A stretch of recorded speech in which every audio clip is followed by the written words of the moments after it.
Animation, a line drawing of Pikes Peak falls into place behind a line drawing of the CSDB administration building. Text around the mountains and building reads, Celebrating 150 years, 1874 to 2024, CSDB. Text below, 1874 to 1884. An ASL interpreter in the corner of the screen throughout the video. Animation, inside a classroom, a teacher walks up to a table, 7 students sit in chairs. On April 8, 1874, 7 students sat in a classroom in a house in downtown Colorado Springs, eagerly anticipating their first day at a new school. Title, Colorado Springs, founded in 1871. Black and white photo, a sparse downtown Colorado Springs with Pikes Peak in the background. The city of Colorado Springs was only a few years old.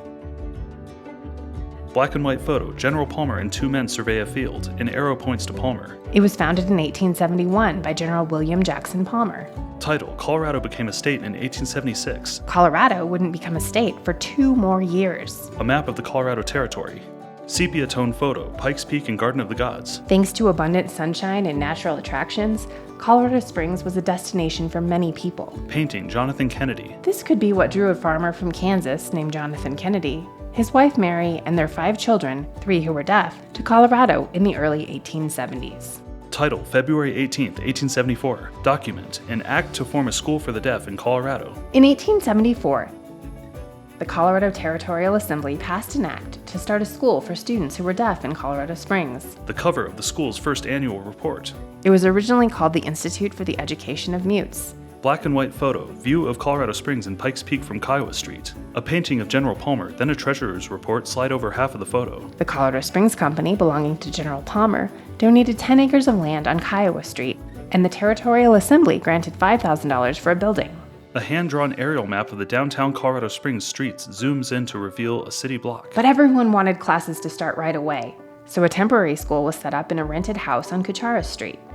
That building is no longer there, but would have been near the current Colorado Springs Pioneers Museum. An animated house appears. 2 men and a woman stand outside and wave. Professor J.P. Ralston was the principal. Kennedy was the steward, and his wife Mary was the matron. Kennedy's position later turned into the role of superintendent. By the end of the first year, there were 13 students, who ranged in age from 7 to 25. Document, the names of 12 students. A black and white photo of a teacher with several students in a printing press next to another photo of Major McAllister. Also in 1874, Major Henry McAllister, a colleague of General Palmer, donated a printing press.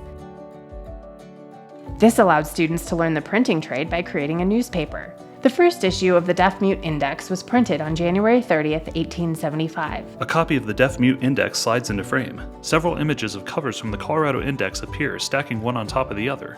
Later, the name changed to the Colorado Index. This is how we've learned so much about the history of the school. Historic black and white photo, a group of students and staff in front of a stone school building. In 1876, the new 3-story building was ready.